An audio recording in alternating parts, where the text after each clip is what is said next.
Bonjour à tous, alors aujourd'hui je suis sorti de ma baignoire pour faire une interview un petit peu différente de celle de d'habitude. Vous avez dû le suivre sur les réseaux sociaux, il s'est passé des choses assez graves entre Sarah et son compagnon Malik, des violences conjugales. C'est pour ça que je vais lui rendre visite chez elle et on va essayer de savoir ce qui s'est passé.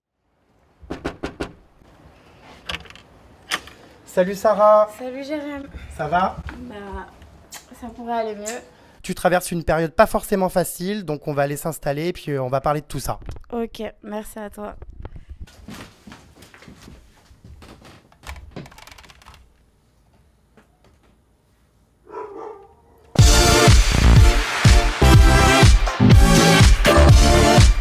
Je pense que les gens risquent d'être un petit peu surpris de nous voir tous les deux ensemble parce que c'est vrai que ces derniers mois on s'est pas mal clashé. Tu as été infect sur les réseaux sociaux. On va peut-être recontextualiser qu'est-ce qui s'est passé comme ça pour que tout à coup tu me craches à la gueule. Bah, à la base, j'ai rien contre toi. Après, quand t'as commencé à t'attaquer à Malik, bah, Malik s'est littéralement retourné contre moi. Sa famille m'a appelé. Ça a été, ouais, pourquoi tu dis rien? Alors c'est vrai que j'avais fait des articles sur lui, notamment on en parlera plus tard, sur des arnaques, il avait volé des comptes Instagram à des personnes, etc. Donc clairement c'est lui en gros qui t'a forcé, on peut le dire, à me clasher. Exactement, ce monsieur ne voulait pas assumer la vérité qui blesse et t'avais touché un point sensible. Il était là, ouais, Jérém, c'est quoi ce mec? Va plus dans son bain, fais plus ci, fais plus ça. Non mais genre le mec, en fait, à ce moment-là, je pense que j'étais tellement aveugle qu'il avait tous les atouts pour me faire détester une personne en fait. Ah, tu me détestais carrément. Bah clairement, bah ça se voit, j'étais assez agressive dans mes tweets. Je pense que avec toi depuis le départ, il s'est jamais rien passé de aussi grave. Ça veut dire que voilà, on a rien l'un contre l'autre en fait. Bon, écoute, je t'en veux pas. En tout cas, aujourd'hui, je suis là justement pour parler de tout ce qui s'est passé avec Malik. Alors, ça a pas mal, voilà, affolé les réseaux sociaux et les médias ces derniers mois. Il s'est passé beaucoup de choses, des fiançailles, des bagarres, des ruptures, et puis là, ça a été beaucoup plus loin. Alors, qu'est-ce qui s'est passé? C'est vrai que depuis quelques heures sur Snapchat, vous vous répondez via Snap interposé. Cette bagarre, cette dent, comment vous en êtes venu à ce point? Bah en fait, tout simplement, on était en vacances en Tunisie, on était dans la voiture. Ça a commencé sur de la rigolade. Monsieur a commencé encore une fois à s'attaquer à ma famille, à nous rabaisser plus bactères et eux, ils sont au top niveau. Et là, moi, je me suis complètement braquée parce que à un moment donné, tu parles pas de ma famille, parle de qui tu veux. Et là, il m'a porté un coup au visage. On a vu que tu avais l'arcade sourcilière enflée et que tu avais perdu une dent. Enfin, c'est quand même un coup assez violent. Ah non, mais c'est vraiment un coup très très violent. C'est vraiment, ça a été très très vite, très très fort, très très sec. Même moi, je me suis pas rendu compte. J'ai mis ma main sur ma bouche et là, j'ai senti que j'avais plus mon morceau de dent. J'ai pas compris. Je suis restée choquée au moins pendant 5 minutes, je parlais pas dans le véhicule. Il a roulé pendant 5 minutes. Et quand il s'est aperçu vraiment qu'il m'avait pété une dent et que mon arcade elle avait gonflé, il s'est arrêté à une station d'essence. Je suis descendue du véhicule, je lui ai dit de pas m'approcher. Les derniers jours d'avant, il arrivait, il m'attrapait par les cheveux comme ça, il me tordait le bras, voilà, mais je me suis jamais dit vraiment, il va réussir à me faire mal. En tout cas, une personne qui t'aime ne pourra pas faire ce qu'il vient de faire, en fait. Tous les hommes que je connais sur Terre, un vrai homme porte pas de coups sur sa femme, en tout cas.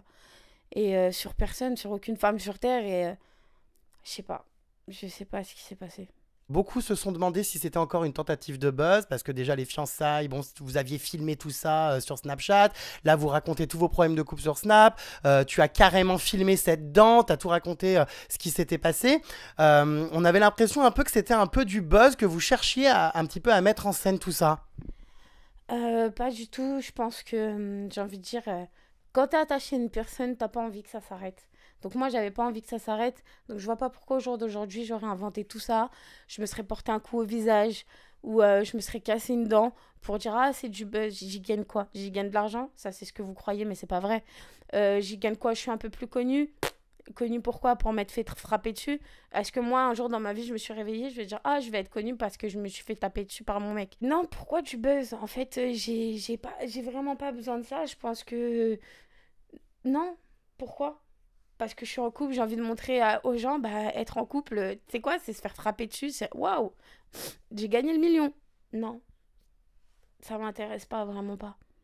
Vraiment pas, je suis. Au jour d'aujourd'hui, tout le monde croit que c'est un buzz, tout le monde dit, ouais, pourquoi vous exprimez votre vie? Parce qu'en fait, il me donne pas le choix. Il me donne pas le choix. Lui, c'est ce qu'il a envie, pas moi. Moi, j'en ai pas envie. Bref. Je sais à quel point il veut être mis en avant en fait et faire quelque chose à l'écran. En vrai, ma seule force, c'est voilà de répondre aux réseaux sociaux et de vous dire il y a ça, ça, ça, ça, ça. Donc je me suis juste en fait défendue parce que les réseaux sociaux, c'est le seul moyen que j'avais. Le mec, il balançait des mensonges. Il est là en train d'essayer de m'enfoncer plus bas que terre. Pourquoi ça, je sais pas. Et ce que les gens savent pas, c'est que j'ai publié Ma dent cassée et mon arcade que le lendemain. Le soir même, voilà, j'étais sous le choc. Je pense que c'est pas le moment de snapper ou de montrer les choses. Et bah, j'ai laissé la soirée passer. Et le lendemain, je me suis réveillée. Je me suis dit, mais attends, c'est pas possible. Tu peux pas te permettre de laisser un mec comme ça, qui se permet de lever la main sur une femme comme ça et vivre sa vie comme si c'était un mec bien. C'est pas possible en fait. J'ai énormément de filles qui me suivent, des filles en couple. Ça se trouve, des filles qui se font taper depuis des années et qui disent rien. Non, moi je fais pas partie de ces gens-là. Mentir pour pouvoir le protéger. Est-ce que lui, il a pensé à me protéger au moment où il m'a porté ce coup? Non. Je veux que les filles aussi voilà, qui au jour d'aujourd'hui sont frappées par leur mec et qui croient que c'est l'amour, tout ça, bah c'est pas vrai. Faut réagir, faut le dire, faut arrêter en fait. Parce que c'est vrai que quand on est dans cette bulle-là, eh ben, peu importe quelle personne peut vous parler, même votre mère, même celle qui vous a mis au monde, et t'écoutes personne. Tu restes dans ton délire et tu dis demain ce sera mieux.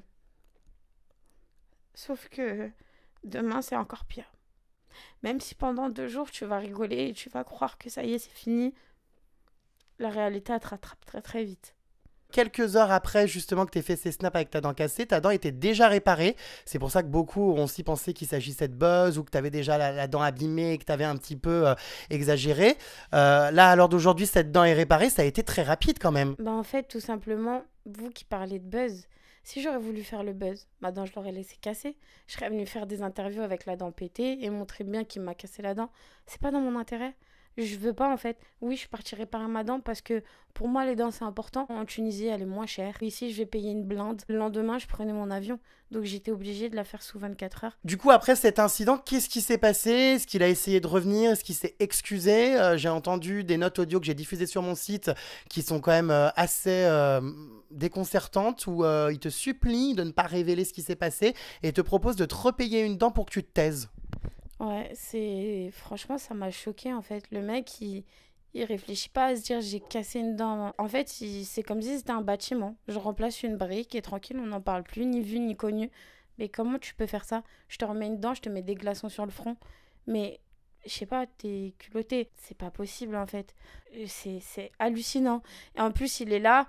Excuse-moi, je suis désolée. S'il te plaît, je t'en supplie. Le mec, il va jusqu'à me supplier de le foutre en prison et de ne pas le mettre sur les réseaux sociaux. À quel point le mec est obstiné par son image, par ce... Il voulait pas que tu le révèles, lui. Ah non, il voulait pas. Il voulait pas. Comme je l'ai mis sur la bande audio, il me supplie et ressupplie de ne pas diffuser. Il me dit, vas-y, ramène-moi quelqu'un qui me casse mes dents. Il me dit, vas-y, mets-moi en prison en Tunisie. Fais-moi ci, fais-moi ça. Mais s'il te plaît, par-dessus tout, le mets pas sur les réseaux sociaux. Tu vas me détruire de partout. Tu me parles de détruire des réseaux sociaux, mais moi, tu m'as détruit mon moral. J'ai perdu plus de 10 kilos. Je suis pas en régime ou quoi que ce soit. J'ai plus d'appétit. J'ai que les problèmes. C'est tout. Et voilà, c'est tout. Et je me dis encore, je suis pas quelqu'un qui veut du mal aux gens. Ça veut dire que même porter plainte, j'ose même pas le faire. Tu ne comptes pas porter plainte contre lui? Malgré tout ce qu'il a dit et tout ce qu'il a fait, j'ai même pas envie. J'aime pas faire de mal aux gens, même quand on m'en fait, j'arrive pas. J'arrive vraiment pas. C'est plus, c'est plus dur que moi, c'est pas moi. J'arrive pas. Si je pouvais, la première meuf qui serait normale, elle serait partie porter plainte. Parce que c'est quand même très grave ce qui s'est passé. Enfin, tu peux pas laisser ça comme ça. Alors oui, tu t'es exprimé. Mais à l'heure d'aujourd'hui, on a l'impression que tu l'aimes encore et que tu n'oses pas te retourner contre lui. C'est pas que je l'aime encore, c'est que, je sais pas, j'arrive pas. J'arrive pas. J'ai beau essayer d'être forte, j'ai beau ceci, j'ai beau cela, j'arrive pas. Je suis pas mauvaise dans le fond. Je suis pas mauvaise. Moi, je voulais pas que ça en arrive à là. Et je veux pas aller encore plus loin. Je veux même plus parler de ça en fait. Après, ça devient des menaces. Il prend mon passeport parce qu'il avait mon passeport. Je lui ai laissé mes papiers parce que c'était censé être mon mari quand même. Et ben au final, il me dit j'ai ton passeport avec moi, je vais le déchirer, je vais le brûler, je vais te bloquer là-bas. Et au jour d'aujourd'hui, quand je vois que c'est lui qui fait des snaps en me disant j'ai dû m'échapper de la Tunisie, ça me dégoûte. Ça me dégoûte de pouvoir aussi bien retourner la situation et se faire passer pour une victime alors que c'est tout le contraire. À un moment donné, j'ai essayé d'appeler ma mère au téléphone. Et là, de là, on était encore dans le couloir de l'hôtel, on était en train de discuter à côté de la chambre de mes amis parce qu'ils voulaient pas que je m'éloigne. Ils avaient carrément peur qu'ils me reportent un coup. Et dès que j'ai commencé à appeler ma mère, il a commencé à paniquer, à se mettre à pleurer. S'il te plaît, appelle pas ta mère. Je lui dis si, je vais appeler ma mère. Et vu qu'elle m'a pas vue et que je l'ai pas appelée pour lui dire ce qui s'était passé, bah je vais la mettre au courant parce que maintenant il faut que je fasse quelque chose en fait. Et là, il a pété un plomb, il m'a arraché mon téléphone. Il m'a dit, et maintenant, si je casse le téléphone, c'est comment? Tu vas faire quoi? Pourquoi tu vas le dire? Nanana. Et là, il recommence à me supplier. Et soit il me bloque dans la salle de bain, soit il me bloque sur le balcon. Non, on essaie de discuter. J'ai pas envie de parler, j'ai pas envie de. J'ai plus rien à te dire. Et non, bah non, tu bouges pas, tu crois que tu vas sortir comme ça? Donc en gros, il t'empêchait de sortir de la chambre. Ah oui, non, il m'empêchait de parler. Il m'empêchait de communiquer avec des gens qui puissent m'aider. Et qui puissent me dire, bah, c'est Sarah, pardonne pas. Sarah, tu sais, reprends-toi en main en fait. C'est bien d'être amoureuse, mais c'est pas ça la vie. Il s'échappe de la Tunisie. Pourquoi tu t'échappes de la Tunisie? Si t'as rien à te reprocher, si tu sais que je suis une menteuse, pourquoi tu t'échappes de la Tunisie? Parce que tu sais qu'en Tunisie, si tu casses une dent, c'est 1 an de prison. C'est 1 an de prison. T'as fui en fait ce que t'as fait. C'est tout. C'était pas la première fois apparemment qu'il y avait eu donc voilà des disputes qui étaient parties aussi loin. Apparemment le lendemain des fiançailles, il y a eu une bagarre générale entre sa famille et la tienne chez toi. Exactement. En fait, le lendemain des fiançailles, il y a eu une bagarre générale. Tout d'abord qu'a commencé une bagarre par nous deux. Parce que j'estimais, je pense que de la part d'un homme, quand tu rentres de tes fiançailles avec ta femme, tu ne dors pas chez la famille. Je pense que ce qui est tout à fait normal. Donc moi, j'ai commencé à m'embrouiller avec lui pour ça. Et de là, il a commencé à ouvrir sa bouche. Le mec, tellement calculateur du mariage, il disait que ma mère avait caché des enveloppes qu'on nous avait données et qu'on ne voulait pas déclarer l'argent. Alors que chez nous, on n'est pas comme ça. Et après, c'est parti en insulte. Ma belle-mère, elle a insulté mon frère de mécréant, voilà, de mec hors religion, je sais pas quoi. Mon frère, bah, il s'est énervé, il a commencé à insulter sa mère. C'est parti dans des propos très graves. Il s'est levé, il a dit à mon frère, je vais t'étrangler. Il a commencé à l'insulter, il lui a dit sale pédé. C'est parti en vrille complètement. Mon frère, il m'a poussé moi sur un vase. Le vase, il s'est cassé, dont la photo avec le sang. Avec le sang et l'ouverture, c'est parce que je venais de sortir de chez moi. Après la bagarre, moi je m'étais ouvert avec le truc et c'était pour lui montrer que voilà leurs conneries, elles sont parties jusqu'à où. Et au jour d'aujourd'hui, quand je vois qu'il prend les photos, il fait des montages, il reprend la photo, il met tentative de suicide. Mais est-ce que je me serais suicidée pour un mec comme toi? C'est vrai qu'il a diffusé sur Snapchat des photos de toi avec des médicaments, des rasoirs, du sang, des photos très choquantes d'ailleurs sur lesquelles des jeunes peuvent tomber et qui ont apparemment été un petit peu interprétées différemment. Est-ce que tu as tenté de te suicider vraiment à chaque fois qu'il te quittait comme il le dit? Ah, pas du tout. J'ai quitté maintes et maintes fois. Il y a plein de personnes qui étaient là, qui l'entendaient me supplier. La dernière fois que je l'ai quitté sur les réseaux sociaux, où j'ai dit à tout le monde c'était réellement fini, il a déboulé à 6 heures du matin devant chez moi. Il s'est garé, j'étais chez une amie, je lui ai dit je peux pas venir. Il me dit bah j'attendrai jusqu'au lendemain. Je viendrai sur les quais du départ pour aller à ton booking avec toi. Le mec, il me lâchait pas. À chaque fois qu'il y a quelqu'un qui a essayé de le quitter, ça a été moi. Tout le temps, tout le temps. Alors c'était quoi ces photos comme ça de sang avec des rasoirs? Tu lui as envoyé des messages, il a mis des captures d'écran de messages où tu lui disais c'est terminé, j'en finis. Il y avait des photos très très choquantes. Je vous explique. Il y a déjà les photos avec les rasoirs à Marrakech. Je me suis rasée. La plaie en question que je viens de vous en parler, que j'étais ici en train de se bagarrer avec toutes les familles. Comme je me suis mangé le coup de vase, bah, en fait, la plaie était énormément ouverte. Je suis venue pour me raser les bras. Quand j'ai rasé mes bras, ça s'est réouvert. De la journée, j'avais rien mis dans ma bouche. J'ai eu une baisse de tension. Il y avait du sang partout. Je pouvais pas me baisser et me relever, j'allais tomber dans les pommes. Je suis partie m'allonger tout simplement. Je suis partie m'allonger et lui, il en a fait toute une histoire. Elle est folle, celle-là. À chaque fois que je veux la quitter, elle suicide. Le mec, il avait fait un scénario digne des experts. Tout ça en micmac avec sa mère. Pour comme ça, si le jour où il me quitte, il pouvait me salir. Ah oui, les médicaments, j'ai oublié. Si tu veux, je te ramène le paquet, il est encore là. Hein. C'est des Doliprane, c'est de l'amoxicilline, c'est pour les mal de crâne. Tu ne peux pas te suicider avec, déjà, mon coco. Donc, faut arrêter de mentir et faire des montages et des trucs. C'est facile de remplacer un prénom dans un téléphone. Arrête, arrête. J'ai jamais tenté de me suicider. Je pense encore moins pour lui avec tout ce qui m'a fait de mal déjà. Donc, je ne me suiciderai pas pour quelqu'un qui veut mon mal. C'est un menteur, tout simplement. C'est vrai que vos fiançailles, quand même, ont été très rapides. Alors, t'es sorti des anges, t'as rencontré ce garçon, vous vous êtes fiancés. Alors, on était tous un peu surpris parce que les fiançailles ont été filmées sur Snapchat. Après, on t'a retrouvé dans une chicha après les fiançailles. On avait l'impression que ça aussi, c'était encore pour du buzz. Ces fiançailles comme ça qui sont arrivées très, très rapidement. Comment ça se fait que ça a été si rapide? C'est vrai, ces fiançailles sont parties très vite. Mais à la base, ma mère m'avait dit tu peux pas venir en vacances chez nous dans la famille si c'est pas officiellement ton mari. Et donc voilà, et moi j'ai tout simplement dit à Malik tu sais quoi, tu peux pas venir chez moi comme ça, tu vois, on n'est pas mariés, donc on prendra un hôtel ou on prendra autre chose. Et du coup, lui, il a répété ça à sa mère, et de là, sa mère, elle a commencé à forcer le truc.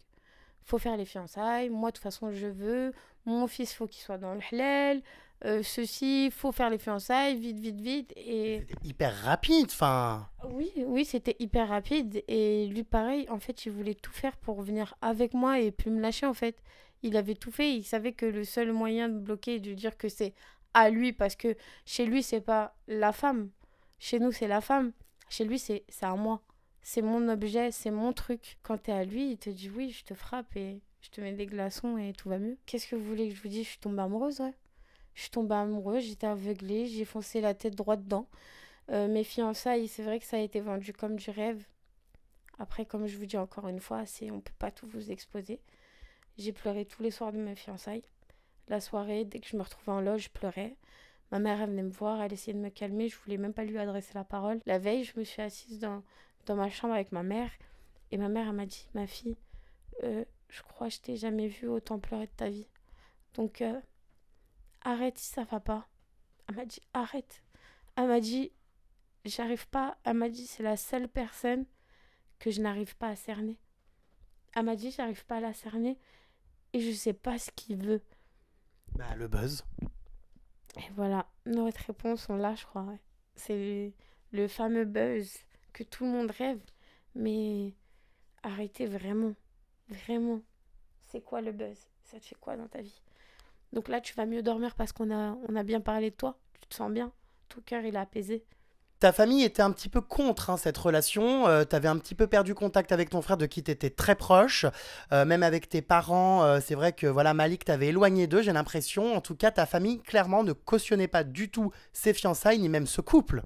Exactement. Ma famille, quand j'étais venue les voir, ma mère, elle était de mon côté, de mon côté, de mon côté. Et mon frère, il s'est toujours opposé.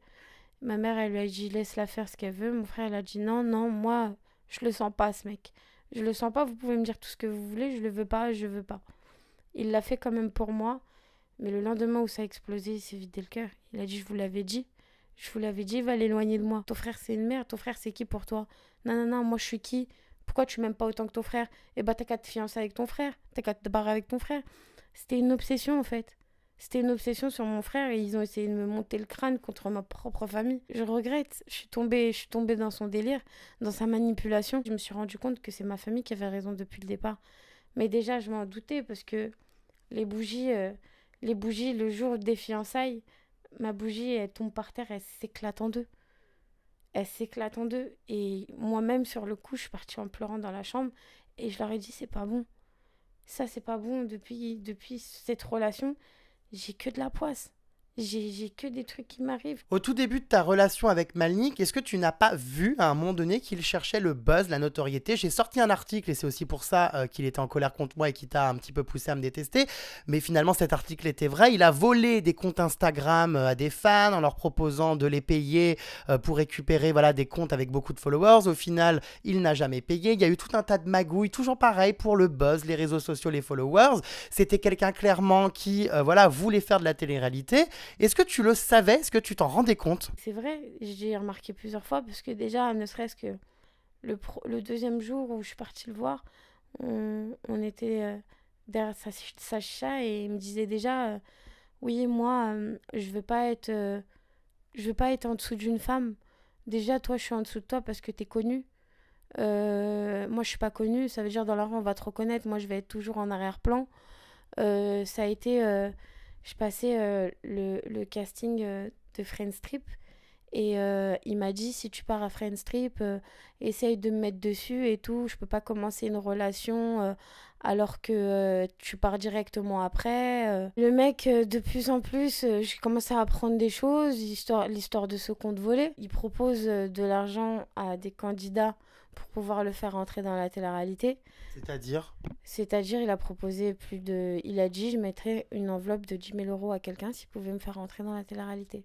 Non, mais en fait, il était obsédé par la célébrité et la notoriété. Exactement. Et les gens avaient raison. Ma famille, les premiers. Mais moi aussi, avec mes articles. Exactement, vous avez raison. Ça me fait mal, hein, parce que je suis pas quelqu'un qui a voulu des trucs comme ça. Mais ouais, vous avez raison. En fait, il m'a utilisé du début à la fin pour se faire connaître. Tu comptes faire quoi aujourd'hui? J'espère que tu vas te ressaisir quand même. Hein. Ouais. Maintenant, on en a parlé ensemble, c'était important que tu t'exprimes. Maintenant, il faut aller de l'avant. Ne te remets pas avec, bien évidemment. Hein. Ça serait quand même bête. Comment tu vois l'avenir maintenant? Faut pas me parler de mec déjà, Tu franchement. deviens lesbienne. Ouais, j'y ai pensé. Non, je rigole, j'y ai pensé, MDR. Mais non, franchement, pour l'instant, comme je dis déjà à ma mère, faut plus me parler de fiançailles, hein. Tout ce qui est fiançailles, mariage, il y a une grosse croix dessus. Je pense que je réfléchirai à 15 fois ou du moins je mènerai une vraie enquête avant de me mettre avec quelqu'un. Parce que là, Tu feras appel à moi. c'est- Je t'ouvrirai les yeux sur tes mecs. Et puis, si effectivement ça ne va pas, on prendra des mesures. Exactement. J'essaye un peu de me reconstruire petit à petit et de reprendre une vie normale en fait. D'une fille heureuse, d'une fille qui sort, d'une fille qui sourit tout le temps, de Sarah en fait. Parce qu'en fait, j'étais plus du tout moi, je pense.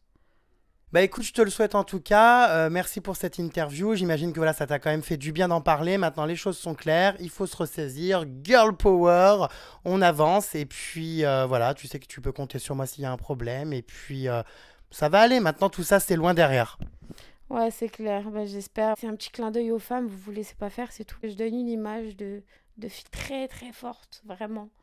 C'est juste une carapace que je me donne parce qu'au final, au fond, je suis quelqu'un de très très sensible. En fait, je suis pas aussi forte que ça. Je te souhaite plein de bonnes choses. Un gros câlin de réconfort. Et puis ça va aller maintenant. Tout ça est loin derrière. On positive. Bon, bisous. Et puis j'espère que ça va aller. Ouais, ça va, cool. Bisous. Bisous.